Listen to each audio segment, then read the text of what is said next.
Hey everyone, this one's going to be a little different. This is the first of a series of episodes that I'm going to call recap episodes.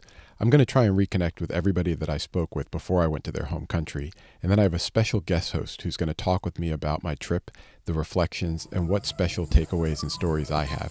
I hope you enjoy this episode, including some of the audio that I captured along the way.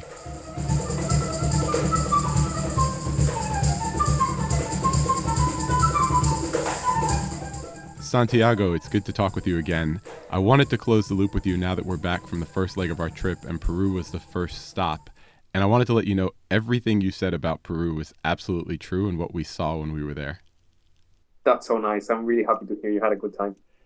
Now, you sold the food scene as pretty important. And I got to be honest with you, everywhere we went, the pride people took in plating a beautiful dish coming to your table was evident. Even when we were on tours, on hikes, our chef, our guide, made sure that every meal looked great. Now, they didn't all taste great. Most of them tasted great. But you had mentioned like the care and the time that goes into the food, and we absolutely saw that. Is that something that we should expect every time we go back to Peru? Yes, 100%. I think that, as we were talking last time, it is really deep in our culture. And it's not just the food in itself, but the idea of making something for the person that is visiting you, whether that's at home or in a restaurant. So I think that, hopefully that's something that we never lose. So 100%, I hope so. Now, you also talked about spending time with loved ones and just spending the free time that you have. The first thing we did, we woke up in Lima. I went to lunch with some of my classmates from business school, and we had a 2.5-hour lunch. And the only reason we left is because one of them had to go back to work. And we were in no rush. The restaurant was in no rush. And I don't even know where 2.5 hours went. Is that like a thing, a 2-hour, 3-hour lunch? Yes, it is definitely a thing. I want to say, like, sometimes I get in trouble for it with my wife. My wife's German. So sometimes we'll go to a Peruvian lunch. And like 3-4 hours after, she's like giving me the looks. And it's like, why are we still here? And it's like, it's lunch. We're just sharing the table after the meal. So yeah, I would say long lunches, long dinners. The food is the perfect excuse just to get with loved ones and spend time together. 100%. And one of the things that you mentioned was the culture of extended family and multi-generational families. I don't know that I would have noticed it if you hadn't mentioned it, but everywhere we looked, I would say, just from eyeballing it, there were 3 generations of families in the park, at the restaurant, at the beach, walking around the city. And it didn't feel awkward. It didn't feel like it was a special occasion. It just felt like multiple generations just spend time together. Yes, and I think that's across the board, both within your, I'm going to call it nuclear family and like your specific family, but it is also not uncommon that you go to a friend's place and then your friend's dad just comes back from work or whatever, and he just sits on the table and has a drink with you. So it's not just exclusive to your family, but rather to your friend's family and like almost everyone around you. And keeping on that thread, we ended up walking down to the beach one day. We walked for hours that day. And when we went to the beach, we saw exactly that, like just all kinds of people. It wasn't even a super hot day, but you said people in Peru love the beach. And we saw everything that you said. They were eating, they were hanging out. We saw a lot of people playing, volleyball, football on the beach. But what was interesting to me was from our hotel, we could see the water all day, first thing in the morning, middle of the day, into sunset. There were people surfing and swimming at the beach all day long. Yes, that is true. It's one of the benefits of having the ocean so close to where you live or where you work. People just find an excuse. The same way someone would go for a run in a big city, people would just go for a quick swim or a quick surf.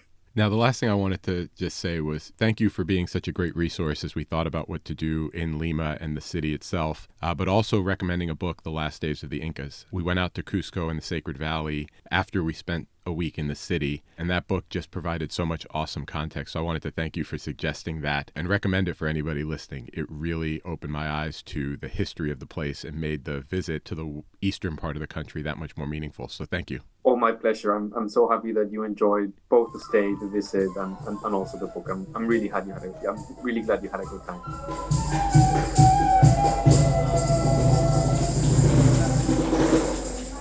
For this episode of the podcast, I wanted to do 2 things. First, I wanted to reconnect with Santiago after my experience in Peru And then I thought it'd be interesting to talk with someone who's been listening to the podcast and very engaged along the way and share a little bit about my experience, what I learned, and a little bit of the takeaways I had from that. Let's welcome Taylor to the podcast. Taylor, hello. Hello, I'm so excited to be here. Oh my gosh, this is so exciting.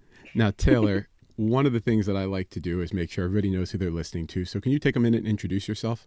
Sure. So, like you said, my name is Taylor. I am a native Chicagoan and a fellow storyteller as well. I was actually raised in Mississippi, even though I was born in Chicago. I spent a lot of time down south with my grandparents. So, some people kind of think I'm Southern, but I'm really from Chicago. As well as I love to travel. I don't travel as much, but my last big trip was I did an immersion trip to the Dominican Republic for 4 months in high school, and really lived down there. So this has been really great to kind of connect with somebody who also loves traveling, but is doing it in real time and giving me kind of suggestions and ideas on how I want to create my traveling journey for the future. Now, one of the things that my wife told me is that my voice can get a little bit boring and monotonous when I'm on the podcast by myself after that introduction episode. So I was really excited when we talked after one of our events together and you agreed to do this conversation. And in that note, why don't you share with people how we know each other? Because I think that's pretty cool too. So one way we know each other is through Grown Folk Stories, which is basically like a storytelling forum that happens every third Thursday here in Chicago. And I have been going for almost a year now. And it's been really cool because I saw you perform like the first time I ever went. And I was like, oh, this guy is really good. I would love to be able to do stories like him or have something interesting to say. And then when I actually started telling stories and getting up on stage, I was like, okay, I have to be as good as Keith. Like, I have to be as good as Keith. It was so important for me. And so, yeah, it was like really inspiring. And so I was like, wow, I would love to talk to him in depth. So then we got an opportunity to talk, and I'll let you tell that story. Yeah, so when we first heard you tell a story, I'll be honest with you, Natasha and I came home and we're still talking about your stories because they were so awesome and hysterical. We were like, oh my gosh, she's crazy. And she's just done so many interesting things, we'll say, in her life's journey. But you had mentioned somewhere in there that you were in recruiting, which is what I do professionally as well. And it just so turned out that somewhere on my Instagram stories, I think you saw that I was heading to Afrotech. Ironically, I'm actually wearing an Afrotech hoodie as we're recording this. And it turns out we were both in Austin together and got a chance to talk a little bit more as well, right?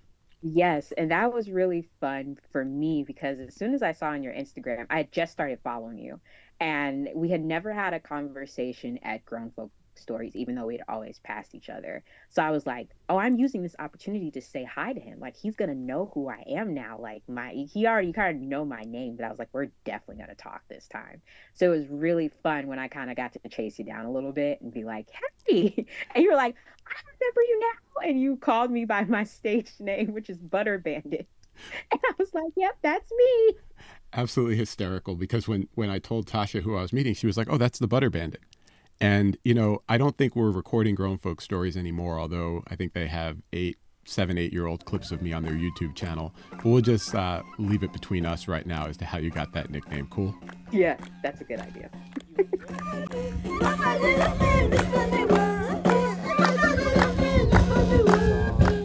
So, as someone who's really excited to just be a listener, but also be able to interact, I think I can speak for everyone that listens to this podcast when I say there's a lot of different questions that I have now that you kind of finished your first leg of the trip. But I just want to start off with just kind of talking about Peru, starting here. Was it what you expected? I'm sure you had built an idea in your head about what traveling there was going to be like. How close was it to your expectations? You know, it's a really good question. Santiago talked a lot about Lima in our conversation, and we were going away on our longest trip ever. I think the longest trip we had taken before this was like 2 weeks, and we were heading off on a 5.5 week trip, and we decided to start in Lima with no plan. So we had like 5 nights in Lima before we went out to Sacred Valley and Machu Picchu and did all the touristy things. So we literally showed up in Lima with nothing on the agenda except lunch with some classmates on my first day. And they gave us a bunch of good restaurants and a few suggestions. And then we just walked around Lima. And I would say that I didn't have any expectations of Lima, except that I knew it was a big city. What I didn't expect was that it was so walkable. It was so friendly, and it felt like just the kind of place that you'd want to walk and explore. And we did that every day. I would say that we saw very few Black people while we were in Peru. And that was something that we didn't expect.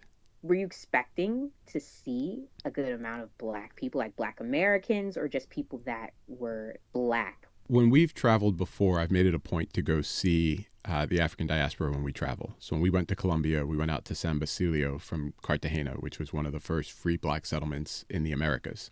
When we were in Puerto Rico, we went to Loaiza, where the Afro-Puerto Rican community is. And so I expected there to be, just like there are in other countries that we've been to, neighborhoods that were primarily composed of people of African descent. And we didn't see a lot of Black people. We didn't see a lot of Black Americans. I think we saw 4 or 5 the whole time we were in Peru. And what was awesome is we were talking about it. We just like, but we don't feel it. Like here back home, when you're someplace and you're one of a few, you feel it, either in the looks or the questions people ask or the stares. And there was none of that in Peru. It was so refreshing and so relaxing for us to just be able to go where we wanted and not worry about that at all. And that I did not expect, because we've been a lot of places, and in some countries we're celebrities and we get the Barack Michelle, when they see us walking down the street. In other countries, people come up and stare, almost to say, like, why are you here? And we didn't feel that in Peru. I'd add that we didn't feel that anywhere in South America, but we expected it, and it was a nice way to start the trip, not having to deal with that. See, that digs into what your expectations are versus what really happens. And for me, you don't hear people say, yeah, I'm going to go visit Peru, especially not Black people. So my expectation would be that you would feel maybe a little bit of discomfort there. None at all. None at all. In fact, when we were in Cusco, we were in an animal market, and I saw a brother walking by with locks, and he was a little bit older. And I just stopped him, and I asked him in my terrible Spanish, candidly, where are all the Black people? It's like my last day in the country. So I was like, now or never. And I said, where are all the Black people? And he responded, and we had a little bit of a conversation with my terrible Spanish. But as I was listening, his Spanish wasn't great either. So I just flipped to English all of a sudden and went, bro, where are you from? And he was like, oh man, I'm from Seattle. And he had just moved to Cusco, or a couple hours outside of Cusco, as he retired from the military. And he said, there's just not a lot here, and there's some challenges, but it's just not a part of the culture. You just who you are, and it's a great way to be. And it was a good perspective to hear that from him after he had been living there for a little while. Wow. See, those are the stories I love to hear. And those are the ones that I really wanted to pull out of you in this conversation. So I want to pull out a couple more.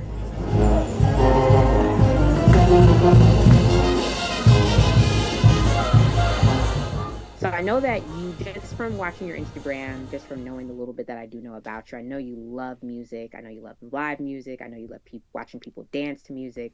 So I guess for me, my kind of question would be, based on what you know about music, live music, festivals, parades, everything that we kind of have over here in America, what was kind of the difference? What was the experience like? It's an interesting way that you asked the question, because we were visiting one of the sites of the Inca ruins in a village called Ollanta, and it just so happened they were having a festival that day, a religious festival, and a parade. And so we saw them all sort of getting ready when we walked up to the ruins, and then we came down, it was getting ready to start. So we stayed to watch the parade. And it reminded me a lot of the parades we see back home. Down on the south side here, we have the Bud Billiken Parade every year. And it's a community event, and there's costumes, and there's music, and there's dancing, and there's spectators, and people are just enjoying the day together. And we had a chance to see some of that, and it was really neat, because it was clearly an important tradition to this village, because from what I could tell, the whole village was there. They were either in the parade or watching the parade. And I had a chance to sort of record some audio, which people are hearing during this episode, and take a bunch of photos of people just performing and enjoying it. And it was a great experience that was totally unplanned. It just so happened that they were there at the same time we were, and the parade was starting while we were there. Do you feel like we have that kind of togetherness here in America when it comes to some of these things, or do you feel like that was fairly special to where you were at the time? It was analogous. So we have our traditions here, and I mentioned Bud Billiken, but it might be the Thanksgiving Day Parade in New York, or the 4th of July Parade here in Hyde Park on the south side where I am right now. And it's just the type of thing that the community looks forward to. And kids remember being in the parade, and they remember going to the parade and going with their parents. And this felt exactly like that. I didn't understand the religious significance of it and some of the lyrics and the songs they were singing, but the atmosphere and the vibe was ridiculously familiar. And as different as we were, as far away from home as I was, it was exactly the same, and it was very familiar. And I think that's one of the things that you get when you travel is you realize, regardless of how different people appear on the news, people are people. And a lot of the same things that are important to you are important to people elsewhere in the world, no matter who they are.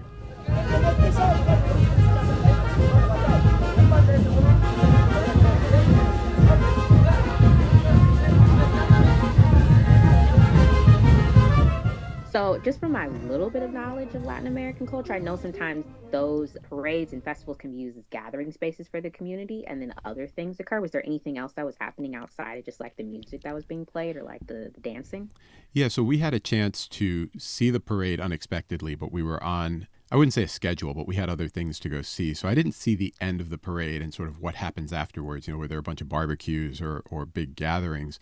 But we did have an opportunity to go visit some other places that you saw that music and dance was an important part of the culture. We went to a place where these women were raising animals to use their wool for spinning thread, dyeing thread, and weaving garments. And we had a chance to spend some time with them and watch the whole process. And they were singing while they were working, but then afterwards they did a little bit of a performance for us.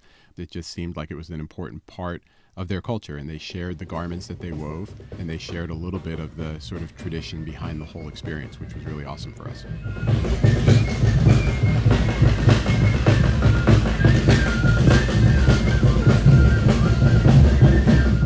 So, I'm sure, knowing a little bit about you, that you dug into some of the culture and history that was there. And I know that in the kind of the conversation you had with Santi a little bit, he was talking about history of Lima as well as outside of Lima. So were you able to dig into anything? Specifically, there was a book that he mentioned. I wanted to know if you were able to get to it.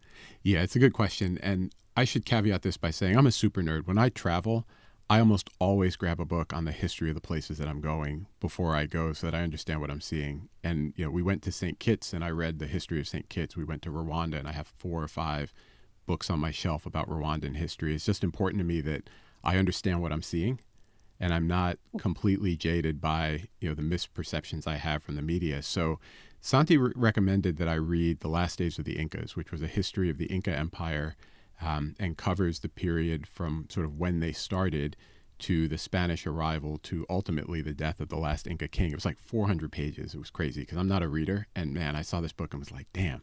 I didn't start it until probably a couple days before we left. I finished it on the last day we left the country, but it was remarkable in terms of the similarities of the story of the native indigenous population down there when the Europeans arrived.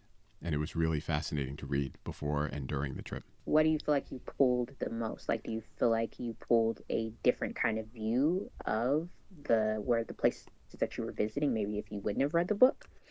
I think so, because Machu Picchu gets all the postcard pictures. There's the selfie that everybody takes overlooking the site. And what you don't realize is what that site was. And there was nothing horrific about what happened there. But when you see the other sites, you realize that as you come and take pictures, other people came prior, hundreds of years ago, and saw wealth. They saw resources to take, and they saw people that were not going to stand in their way. When you look at the green and the mountains and the sun, and you're listening to your guide, it's easy to forget how awful the situation was in the exact spot that you're standing.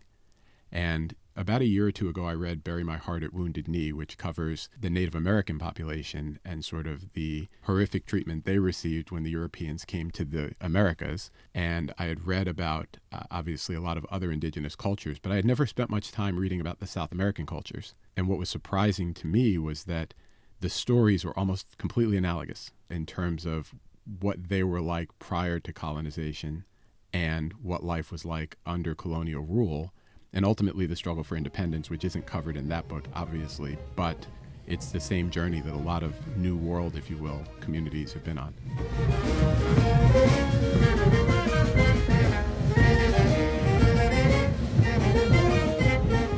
How much of that time did you spend in Lima versus outside of Lima? Because I know that you and Sandy talked a lot about Lima. So I know that did you travel a lot outside of Lima? Yeah, so we spent about 50% of our time in Lima, and then we went out to the Sacred Valley, Machu Picchu, and Cusco.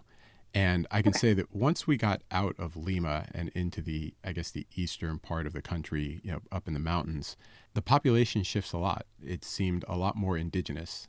And there was a lot more indigenous pride as well, if I can say it like that. In Lima, they had the menus in English.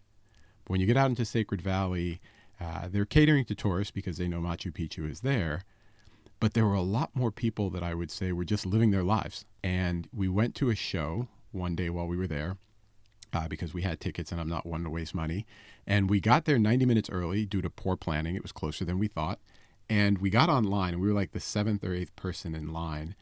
And by the time the doors opened, like an hour and 15 minutes later, we were standing a long time, there were probably 200 people online. And what was interesting was, unlike other shows that we've been to, it wasn't in a big theater where it was clear that they were dropping off busloads of tourists. This was like the equivalent of like going to a YMCA here in the US or a community center or like a high school theater. And it was packed with people that were seemingly from the community. There were a few tourists for sure, but it was mostly people from the community. And the performance was music, dance, and singing from different villages around Peru. And the pride that people had in the culture and the community there was just something that I didn't expect. The pride in the Inca heritage you would expect because they're going to pump up Machu Picchu for the tourists and talk about the Inca. This was not that. This was something where we were at a community event as tourists, not a tourist event that had some community people in it. And it was really awesome. And, I saw people taking photos and taking selfies. And because I'm me, I hopped in some selfies with people, photobombed them, and then got to meet them afterwards and talked. And people were really cool. But it was really neat for us to get to experience that on this trip. And it was something that I don't think I expected, but it was really fascinating to see outside of the touristy stuff, sort of how people live their lives and experience their own culture. Correct me if I'm wrong, but it's almost analogous to like we live in Chicago, right? Which is a very touristy city. But when I go back down south to Mississippi, I have a whole different experience of just life and living and my kind of my background, knowing that my family is deeply Southern and having those Southern roots. It's even different when traveling downstate to Illinois a little bit. Would you say maybe some of that is analogous to how we see the differences and just like how people live and how people feel like where they're from? And even me saying that I'm from Chicago, but I really was raised in Mississippi, like you feel like some of those things could be analogous there? That's 100% true. We tend to think of different parts of the U.S. as radically different, and I've lived in a couple different places. But then we look at every other country as like a monolith, right? And we say, well, you were raised in Mississippi, but you're from Chicago. But that person, they're from Peru. And you don't realize, like, just like the U.S., there's different parts of the country that have different traditions and different types of people and different norms and different cultures. And it was really cool for me to see both of those on one trip. And it's obviously a big country and there's a lot more we could have seen, but just juxtaposing Peru and sort of the mountainous part of the country next to each other on one trip was really awesome for us and a really great experience.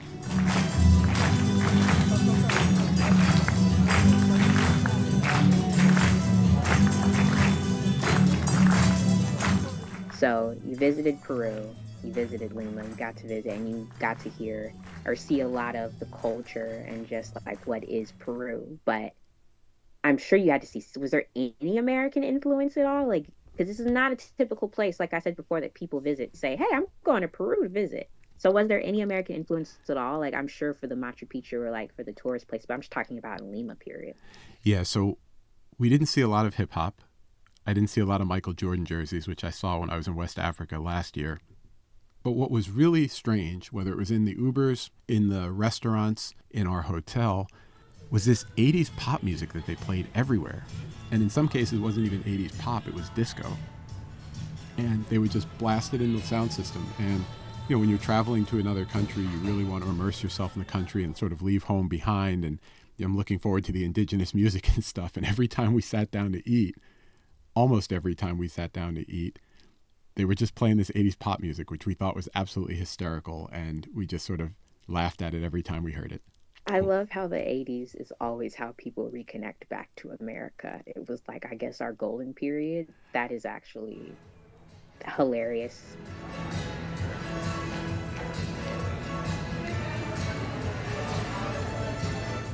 So we're storytellers, and this is something that I want to always ask. I know you have a story for us. What's a good story that you can share with us that you would get on stage and tell the rest of us who get to hear you every third Thursday? So I don't know that my wife would appreciate this story, but on our way back from a tour one day, we noticed these pods that were bolted to the cliff a few hundred meters up. So if you think about like a small camper that you might see getting towed behind a pickup truck here, it was something like that, but it was like bolted to a cliff several hundred meters up.